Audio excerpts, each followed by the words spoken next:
여러분 기도 열심히 하시고 말씀을 우리가 함께 받으며 은혜를 나누면 좋겠습니다. 네, 우리 본문은 우리가 낭독했기 때문에 바로 말씀을 나누도록 하겠습니다.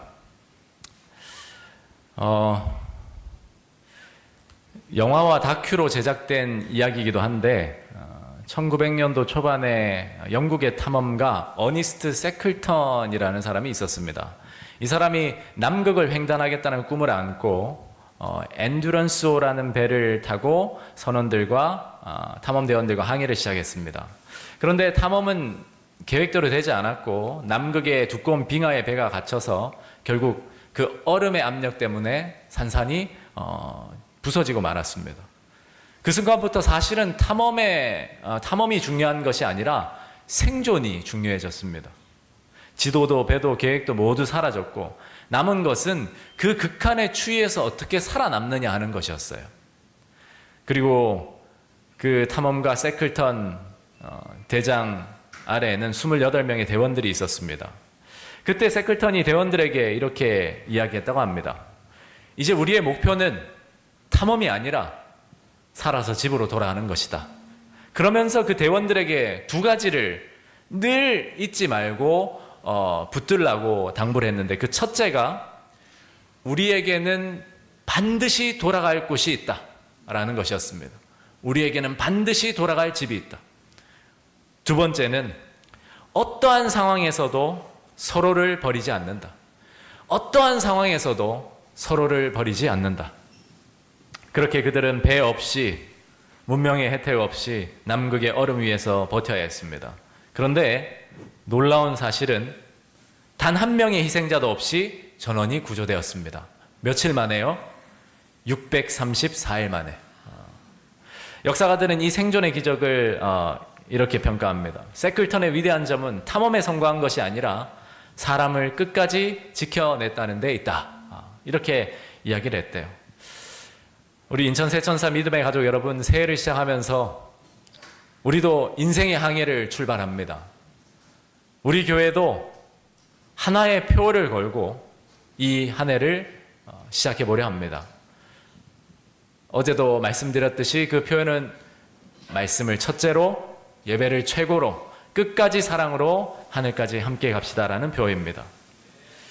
세상의 항해가 언제나 잔잔하진 않겠지만 방향이 분명하고 원칙이 분명하고 목적이 분명하다면, 다시 말해서 성경의 진리와 사랑 위에 세워진 방향과 원칙이라면 하나님께서 올 한 해도 우리를 반드시 안전한 항구로 인도하실 줄 믿습니다. 오늘 본문이 되는 히브리서 10장 23절에서 25절을 통해서 저는 여러분과 우리 교회 새해표가 담고 있는 중요한 교훈을 함께 좀 살펴보고자 합니다. 먼저 첫 번째 원칙입니다. 그 세클턴이 선원들에게, 탐험대원들에게 원칙을 제시하고 이걸 붙들어야 된다 했듯이 저는 여러분들께 올 한 해 이 원칙을 붙들자고 말씀드리고 싶습니다. 첫 번째는 말씀을 첫째로입니다. 히브리서 10장 23절을 한번 읽어봐 주시기 바랍니다. 또 약속하시는 이는 믿으시니 우리가 믿는 도리의 소망을 움직이지 말며 굳게 잡고. 믿는 도리라는 이 말, 즉 믿는 고백이라는 말도 되는데, 이것은 하나님의 믿으신 가운데 굳게 붙들 수 있는 변함없는 하나님의 말씀을 가리킵니다. 말씀을 첫째로 둔다는 것은 내 생각보다, 내 감정보다, 어떤 내 눈에 보이는 상황보다 하나님의 약속과 그분의 신실하심을 신뢰하겠다는 결심이에요. 이번 주 우리가 묵상한 시대의 소망 32장 백부장 이야기에서도 이 백부장이 비록 받은 빚은 많지 않았지만 말씀을 첫째로 두는 신앙을 하고 있었어요. 정말 작은 믿음이었지만 그의 믿음에는 순수한 말씀에 대한 믿음이 있었고 그 말씀을 굳게 붙드는 아름다운 믿음의 모습을 보이고 있습니다. 그래서 백부장이 다만 말씀으로만 하옵소서, 그러면 내 하인이 낫게 싸움나이다 라고 고백할 수 있었던 거예요. 여러분, 다시 말씀드리지만 올 한 해 우리가 교회 생활하고 삶을 살아갈 때 첫 번째 원칙은 말씀을 첫째로 두자는 겁니다. 어떤 선택의 기로에서, 어떤 일을 해결해 나가는 과정에서 하나님의 말씀이 뭐라고 말씀하셨는지, 하나님의 뜻이 무엇인지를 성경에서 살피고 그 성경의 말씀을 굳게 붙드는 그러한 첫 번째 원칙을 간직해 주시기 바랍니다. 여러분도 아시다시피 구약 이스라엘 백성들이 광야 생활을 할 때 그들이 행진하면서 늘 무엇을 선두에 두었죠? 네, 법궤를 선두에 두고 갔습니다. 그 법궤는 하나님의 임재의 상징이기도 하지만 하나님의 말씀이 담긴 곳이었습니다.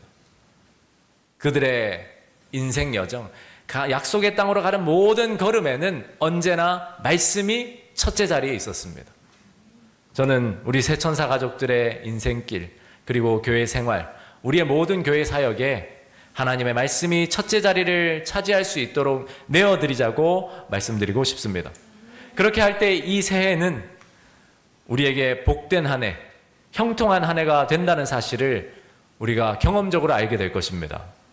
내 경험이나 세상의 문화나 트렌드나 그것을 앞세우는 것이 아니라 언제나 진리의 말씀인 성경을 우리의 인생의 인도자로 삼고 우리의 인생 여정 가운데 가장 선두에 두도록, 그리고 그 말씀을 따라가기를 간절히 소망합니다. 두 번째 원칙은 예배입니다. 예배를 최고로. 히브리서 10장 25절의 말씀을 읽어주시기 바랍니다. 모이기를 패하는 어떤 사람들의 습관과 같이 하지 말고 오직 권하여 그날이 가까움을 볼수록 더욱 그리하자.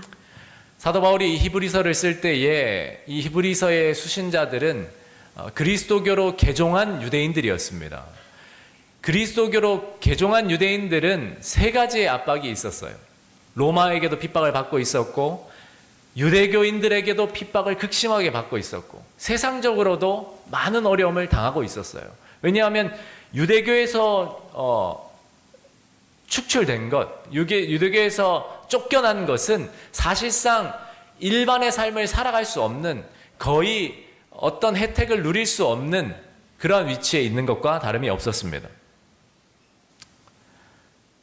그러나 그런 어려움에 처한 그리스도인들에게 바울은 모이기를 힘쓰고 모이기를 패하는 어떤 사람들의 습관과 같이 하지 말라라고 권면합니다. 아마 그 초기 교회에 그런 어려움들 때문에 예배를 드리기 위해 모이는 그 일에 점점 소극적으로 반응하고 점점 그 모임이 줄어드는 모습을 바울이 봤나 봐요.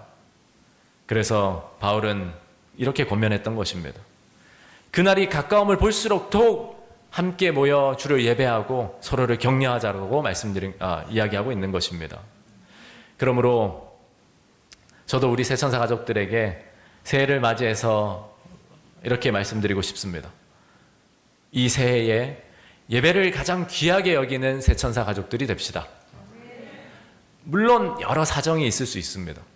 물리적으로나 형편적으로나. 그럴 때는 방송을 통해서 예배에 참석하고, 방송을 통해 참여할 때에도 현장에 와서 예배 드리는 것처럼 구별된 몸과 마음으로 예배에 참석하는 것, 그것이 예배자의 자세라고 할 수 있겠습니다. 현대 선교의 아버지라 불리는 윌리엄 캐리는 인도에서 수많은 고난을 겪으면서도 예배를 소홀히 하지 않았습니다. 그가 이렇게 말했습니다. 나는 구두 수선공이다. 그러나 나의 진짜 직업은 하나님의 영광을 예배하는 예배자이다. 구두 수선은 그 비용을 대기 위한 아르바이트일 뿐이다. 여러분의 직업은 무엇입니까? 저는 목사고, 집사고, 장로고, 그것은 하나의 직분이잖아요. 여러 다양한 직업이 있을 거예요. 그러나 하나님을 믿는 사람, 그리스도인이라면 단 하나의 가장 우선되는 직업이 있는데 그것은 예배자입니다. 여러분이 지금 일을 하고 있는 그 직업은 진짜 여러분에게 맡겨진 그 소명, 예배자의 삶을 살아가기 위해서 하는 일이라는 사실을 기억해야 합니다. 그러므로 언제나 우리 인생의 최고의 가치를 예배하는 일로 생각할 줄 알아야 합니다. 함께 모여 예배하는 것은 단순히 순서에 참여하는 것이 아니라 우리 인생에 있어서 생명줄을 붙드는 것과 같습니다. 2차 세계대전 당시에 군함이 침몰해서 구명정의 의지에 표류하던 병사들의 실화가 있습니다. 망망대해에서 공포와 굶주림이 덮쳐올 때, 마실 물도 없고 이제는 살아남을 희망이 없다고 생각했을 때 그중 한 명의 리더가 어떤 일을 했냐면 매일 정해진 시간에 함께 노래를 부르고 서로의 이름을 부르며 격려하는 소그룹을 가졌다고 해요. 이를테면 소그룹이죠. 반면에 소망을 잃고 각자 침묵 속에 고립된 팀들은 가장 먼저 무너졌습니다. 그렇게 구명정에서 작은 모임을 가지면서 서로를 격려했던 사람들은 생존했다라는 일화가 있어요. 여러분, 세상의 거친 바다에서 우리가 영적으로 익사하지 않는 유일한 길은 오늘 본문 25절의 권면처럼 그날이 가까움을 볼수록 예수님의 재림이 더 가까워 올수록 함께 모여 서로의 신앙을 확인하고 격려하는 이 모임을 게을르게 하지 않는 일입니다. 나치의 아우슈비츠 수용소 여러 일화 중에서 그 지옥 같은 환경에서 살아남은 심리학자 빅터 프랭클 박사의 이야기를 들어보신 분이 계실 거예요. 그가 그곳에서의 경험을 심리학적으로 이제 정리하면서 로고테라피라는 의미 치료라는 그런 치료 개념을 정립했는데 어떤 이야기냐면 그 아우슈비츠 수용소는 정말 말 그대로 수용된 그 유대인들을 사람 취급하지 않고 그냥 번호가 매겨진 짐승, 가죽 덩어리처럼 취급하는 곳이었습니다. 그냥 죽이고 싶으면 죽이고 밟고 싶으면 밟고 하나의 소유물이고 물건과 같았어요. 그래서 그 수용소에 있으면서 그 모든 유대인들이 거의 자존감과 인간의 존엄성을 다 잃어버리는 그런 순간들을 경험했습니다. 그런데 그 참혹한 죽음의 수용소 안에서도 끝까지 살아남았던 사람들이 있어요. 그 살아남았던 사람들의 특징을 이 빅터 프랭클이 연구를 해서 정리를 했는데 그 프랭클 박사의 기록에 따르면 생존자들의 특징이 있었습니다. 수용소에서는 매일 아침 아주 적은 양의 식수와 묽은 수프 한 그릇을 줬어요. 아주 적은 양. 목 겨우 축일 만한 그런 양의 물을 줬어요. 매일 굶주림과 갈증이 극에 달한 상황을 경험했던 대부분이었는데 생존했던 사람들은 어떤 사람들이었냐면 그 소중한 물의 절반을 남겨놓고 그 물을 찍어서 얼굴에 세수를 하는 거예요. 지워지지도 않아요. 그냥 오히려 더 지저분한 것이 번질 뿐이에요. 그럼에도 사람처럼 매일 그냥 일반의 삶을 살아가는 사람처럼 그 작은 물 찍어서 세수를 하고 날카로운 유리 조각을 구해서 면도를 하고 그렇게 살았습니다. 프랭클 박사도 그렇게 했습니다. 거울조차 없는 곳에서 그 유리 조각으로 얼굴을 깎아내는 것은 고통스러운 일이었지만 이 프랭클 박사는 매일 아침 피가 맺히면서도 면도를 멈추지 않았습니다. 그리고 그 소중한 물로 매일 아침 세수를 했어요. 왜 그랬을까요? 인간의 존엄성을 잃어버리지 않기 위해서였습니다. 나는 짐승이 아니야. 나는 저들이 나를 취급하는 것처럼 물건이 아니야. 나는 존귀한 인간이야. 그렇게 스스로 인간의 존엄성을 지키고자 노력했습니다. 내가 인간임을 포기하게 만들 수는 없다라고 선포했어요. 수용소 간수들은 면도를 하여 뺨에 핏기가 돌고 눈빛이 살아있는 이들을 함부로 대하지 못했다고 합니다. 그 면도는 프랭클 박사에게 단순한 위생이 아니고 자신이 누구인지를 잊지 않기 위한 처절하고도 거룩한 의식이었습니다. 오늘 우리가 드리는 예배가 어떤 면에서 바로 이와 같습니다. 세상은 끊임없이 우리의 가치를 깎아내립니다. 우리가 가진 돈으로, 직업으로, 외모로 우리를 평가합니다. 또 우리가 가진 재능으로 우리를 판단합니다. 어떨 때에는 그저 우리를 세상의 하나의 부속품처럼 취급합니다. 그런 거친 세상 속에서 한 주를 살다 보면 우리 안에 하나님의 형상은 희미해지고 우리가 하나님의 자녀라는 사실은 거의 잊어버리게 되고 우리의 영혼은 초라해지기 마련입니다. 그러나 그러한 때에 우리는 예배의 자리로 나와야 합니다. 마치 그 프랭클 박사가 유리 조각으로 면도를 하면서 자신의 존엄성을 지켜냈듯이 우리도 예배를 통해 우리가 하나님의 형상으로 지음받은 존귀한 존재라는 사실을 늘 기억해야 합니다. 그리고 비록 세상에서 여러 어려움과 힘든 일이 있을지라도 하나님께서 나와 함께 계시고 그분의 기록된 약속의 말씀으로 나를 도우고 계신다는 사실을 기억하고 우리의 삶을 살아내야 합니다. 예배를 최고로 드린다는 것은 형식이 화려해야 한다는 뜻이 아닙니다. 내가 하나님의 형상임을 선포하는 이 거룩한 시간을 그 무엇과도 바꾸지 않겠다라는 거룩한 결단입니다. 환경이 나를 삼키려 하고 상황이 나를 압박할 때에도 내 영혼이 무너지려 할 때에도 우리는 오히려 더 정결하게 구별된 마음으로 예배의 자리로 나가야 합니다. 이 예배가 여러분의 영적 존엄성을 회복하는 시간이 되기를 간절히 바랍니다. 세상을 향해 나는 하나님의 손에서 지음받은 하나님의 자녀이다. 예수 그리스도의 보혈의 대가로 구속함 받은 거룩한 성도라는 사실을 당당히 선포하시기 바랍니다. 우리가 예배를 최고로 삼아야 하는 이유가 바로 여기에 있습니다. 또한 예배는 우리의 영적 심장입니다. 심장이 멈추면 생명이 끝나듯이 하나님을 향한 경외와 예배가 멈춘 신앙은 결코 살아있을 수 없습니다. 그런데 여러분이 심장이 튼튼하다라는 것은 어떤 의미가 있냐면 혈액이 잘 순환된다라는 의미가 있습니다. 예배가 심장이라면 그 심장을 드나드는 혈액은 뭘까요? 바로 사랑입니다. 여러분, 사랑은 우리 새천사 가족들이 끝까지 가져가야 할 요소입니다. 우리가 예배를 드리든 말씀을 읽든 우리가 언제나 잊지 말아야 할 것은 사랑입니다. 그 사랑이 우리의 안에 흐를 때, 우리의 예배에 흐르고 우리의 말씀에 흐르고 우리의 모든 봉사에 흐를 때 비로소 우리는 살아있는 성도들이 됩니다. 여러분, 백부장을 보십시오. 그가 비록 많은 것을 알지 못했지만 그의 마음에는 무엇이 흐르고 있었죠? 사랑이 흐르고 있었습니다. 그 불쌍한 종, 그 당시로 말하면 그냥 갖다 버릴 수도 있는 물건 취급하던 그 하인을 그가 살리기 위해서 예수님 앞에 나아가서 그 식민 지배를 하고 있는 계층인 유대인, 그것도 젊은 목수 앞에 나가서 부탁을 하고 사정을 한 거예요. 그의 마음에는 사랑이 흐르고 있었던 겁니다. 이것이 바로 우리가 잊지 말아야 할 세 번째 원칙입니다. 끝까지 사랑으로 하늘까지 함께 갑시다.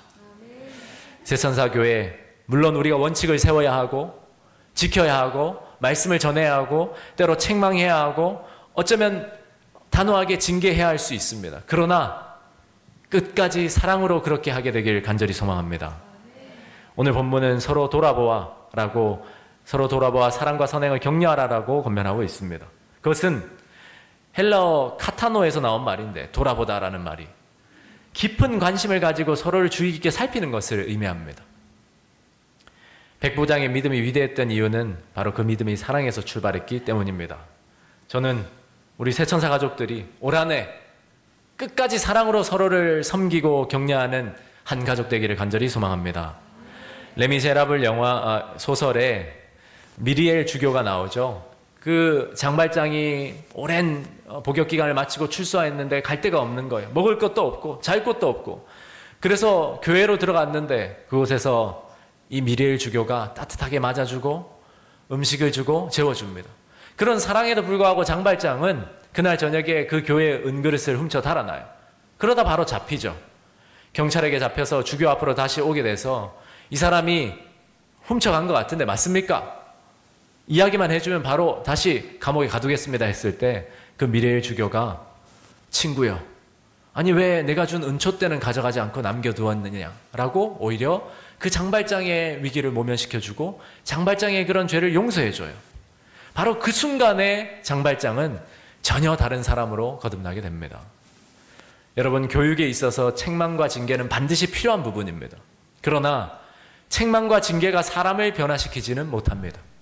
오직 변화는 사랑으로 일어나는 결과입니다. 우리 교회 안에도 남모를 아픔을 가진 이들이 있습니다. 누군가는 경제적으로, 누군가는 영적으로, 누군가는 관계적으로. 그러한 우리 성도들을 볼 때 끝까지 사랑으로 격려하는 저와 여러분들 되시기를 간절히 소망합니다.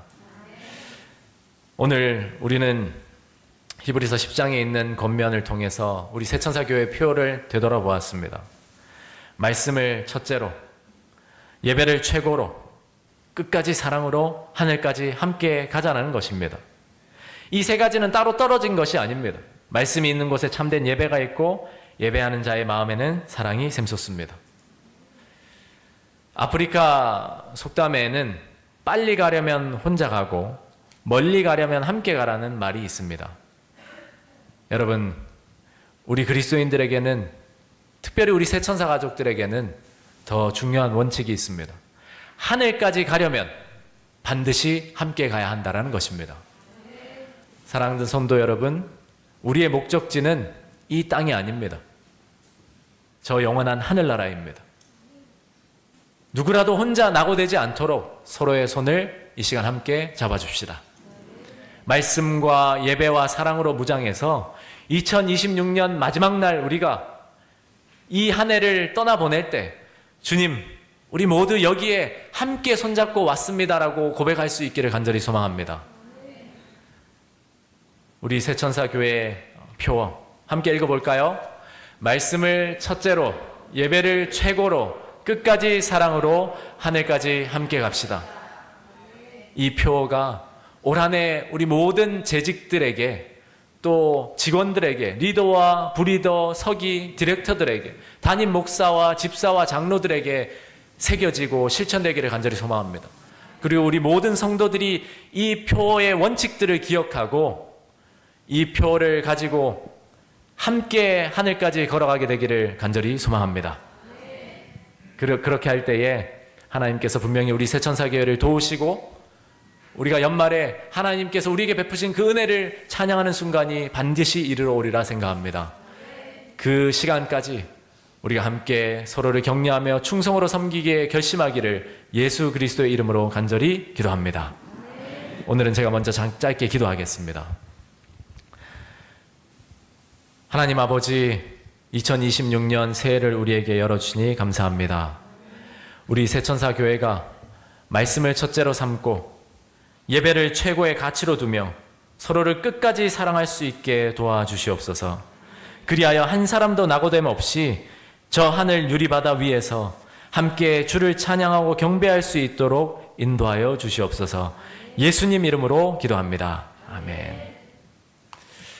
우리 이 시간에는 함께 말씀을 나누는 시간을 가지겠는데요. 시간이 많이 지났기 때문에 짧게 곁에 계신 두 분씩 혹은 세 분씩 2분 정도 말씀을 나누시면 감사하겠습니다.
네, 저희들을 대표해서 이준영 성도님께서 말씀을 나눠주시도록 하겠습니다. 네. 저희 새천사교회 표가 26년에 정해졌다고 하는데 항상 모든 일을 할 때 이 표나 목적지를 정하는 것이 중요하다는 것을 새삼스럽게 깨닫게 되며 25년에 처음 교회를 왔을 때는 25년도에 저의 계획은 제가 살고 있는 인생사에 좀 맞춰졌다고 하면 26년도에는 새천사교회 표처럼 말씀을 첫 번째로 가지고 예배를 최고로 끝까지 사랑으로 하늘까지 함께 가는 그런 날들로 가득하기를 바랍니다. 이준영 성도님을 주님의 이름으로 축복합니다. 네, 헌금 시간입니다. 1월 3일 안식일 너희는 나에게 기록할지어다. 이는 나 여호와가 거룩하고 내가 또 너희를 나의 소유로 삼으려고 너희를 만인 중에서 구별하였음이니라.